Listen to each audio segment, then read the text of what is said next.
we get to bring another lady into the fold. One of the best up there in Chestnut Hill, Belle Smith, midfielder for the ACC champions, Boston College women's lacrosse. Belle, thank you so much for joining us.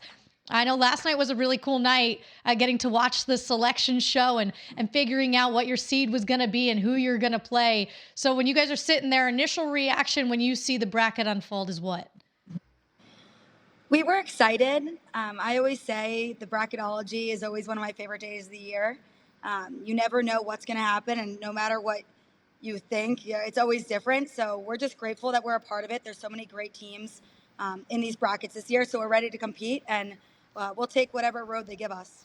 Well, in the road, obviously, is a good one when you don't play until the second round. You got that first round bye. What does that do for you guys to have the opportunity, while everybody else is playing, except for you're one of 3 teams, to be able to sit back and watch and practice and get ready for what lies ahead?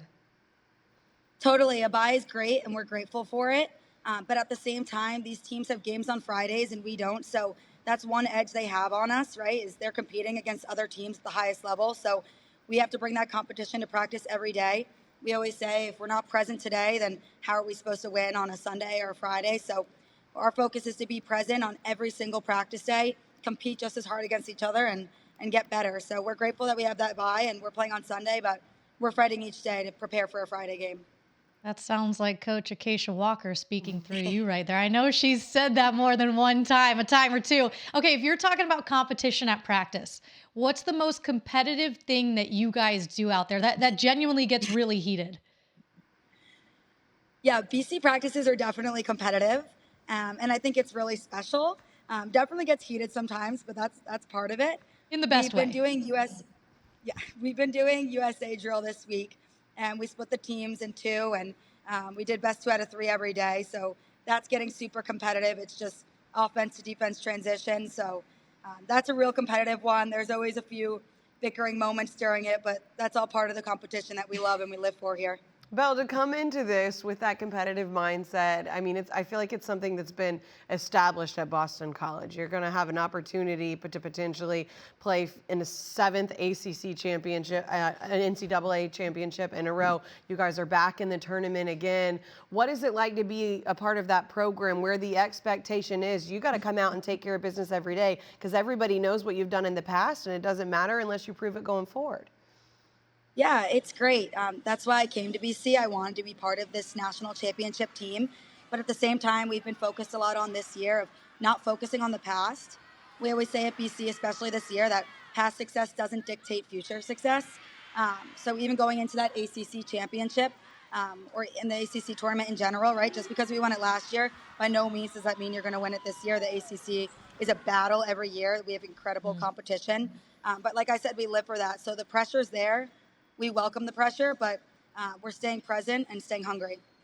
All right, so what about this team makes it unique? From every team has its own identity that you've been on there at Boston College, but what about this team is maybe a little different or that stands out to you about how you guys have found success this year? Yeah, I think one thing is just playing for each other. We say it every year, but especially these last few weeks, we've been talking about, in a game, in practice, looking to the right and left of you and thinking to yourself, what can I do during this play that will help the person to my right and left, make it easier for them during this play? And I think everyone's really embodied that. And I also just think buy-in, to have every single person on the team buy into the mentality of I'm willing to do whatever it takes to win a national championship this year, whether it's paying a little bit more attention to detail, putting in a little bit more work before and after practice, or bringing a little bit more sacrifice socially, mentally, physically, in order to accomplish our goal. What feels different for you this year as one of the leaders? You came to this program, obviously, for a reason, as you mentioned, to compete for national championships. But when it's coming towards the senior part of your season and towards the end, what's different as you get to this part of the year? Yeah, every year is a little bit different. I think for us, especially as seniors, we came in as freshmen, and our team won a national championship that year, and I'm very grateful for it. But I'm especially grateful for the leadership we had when I was a freshman, and becoming a leader and a senior myself. And I say this for the rest of my class because they're incredible leaders as well. You get to senior year and you want to do the same for the underclassmen, and it's a little more special, I think, when you're a senior and it's your team. So we're excited to do what we can and create the culture that we want here this year. to bring the team to the national championship, but to do it our way with our culture. All right, so you know what it's like to fall short of winning a national championship. Know what it's like to win a national championship. What drives you more, winning a championship or falling short of a championship? That's a tough question. I think both. They're both such high emotions. Like I said, winning it my freshman year was an honor, and I'm grateful for the leaders I had then. But then again, I lost it the last 2 years, and I think that puts a fire under your butt to want to go even harder. So I think even this season, right, there's so many upsets going on. You can't take one day for granted. And I think the same applies, not just losing a national championship, but even losing a game in season that you wish you can take back, right? That's your opportunity in NCAAs to do so. So we're fired up, and all the wins and losses this year have fired us up to prepare us for our next game on Sunday. Belle, I never got close to sniffing anything like a national championship, but I would imagine kind of like what you're saying right there. Like you come in your freshman year and you don't know what you don't know, right? You're like, this is great. This is so wonderful. And then you continue to see just how special that year was and how hard it is as you guys get ready to go on that path. You've got the first round bye and you've got the winner of Princeton and Drexel. What have you learned about those two teams and what do you know about those teams as you get ready for that second round game? Yeah, we were talking about it in practice today and last night when we all found out, but Drexel and Princeton are both incredible teams. I've never had the opportunity to play them yet in my career, so I was excited to see two new teams on the side of a bracket. I always like something a little bit new, but they're fighters, both teams. You saw it the way they got into the tournament. They were fired up when they got in, and we respect them completely, and we're not taking any day for granted in practice. We have to be better every single day, every single second of practice in order to beat one of those teams on Sunday. So credit to them. We're excited to compete, and we're going to put it all out there. I know you like new, but we'll see if we get that BC Notre Dame matchup. I can say it, you can't, because I know it's one game at a time, so I won't put all that on your plate. I'm going to read your stat line for you, okay? 37 goals, 14 assists, 51 points, 19 ground balls, 15 caused turnovers, a career high 39 draw controls. When I read off a stat line, which one, as ACC Midfielder of the Year, are you proudest of? Like when you're looking at a stat sheet, this is the one this season that maybe I focused more on, or the one that makes me the happiest? Yeah, it's a tough question. I mean, a lot of people look at stats, but at the end of the day, especially as a midfielder or a defender, you don't always see the same stats.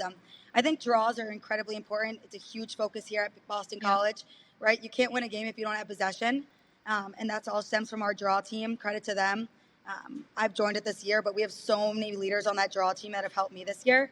And at the end of the day, I think with BC, that's where all our grit comes from. So many of our middies are up there, and every play is inspired through the draw team, right? The offense and defense sees how hard they work to get the ball and inspires them to make a stop or get a goal to get another draw. So I think draws are crucial here. They're crucial on every team, and we're especially focusing on them for the tournament. I love the passion that you like exude when talking about that and the grit of this team. And I know it's so much what happens in the practices and on the field, but take us off the field with this group. Taylor's talked about what's special. Behind the scenes, what's the chemistry and the makeup of this group that really has kind of taken y'all to the next level?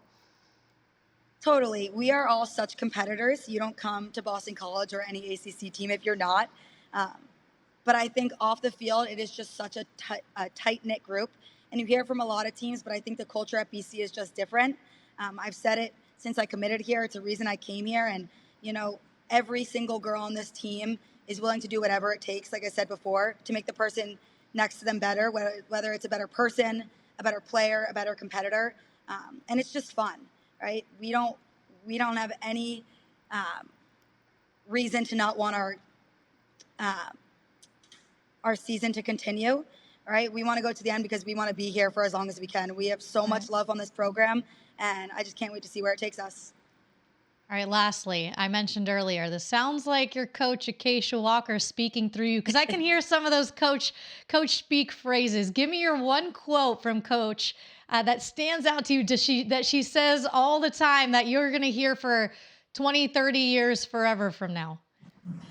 Well, I think Acacia's big one is all about dreaming big. We got jackets this year that says it on them. We have shirts that say it. It's her email signature. We hear it every single day, beginning and end of practice when we visualize. So just dreaming big, right? Always setting the bar high. We have a good practice. It's not good enough. Tomorrow has to be better. You have a good year. It doesn't matter. Like next year's a new year. It's got to be better. And I think we just keep setting the bar high and dreaming big. And it's something I'll take with me for the rest of my career and life. All right, Belle, keep dreaming big. Good luck to you guys. I know you guys will be watching closely on Friday night as you get ready to play later this weekend. Congratulations on the bye and good luck the rest of the way. Thank you so much.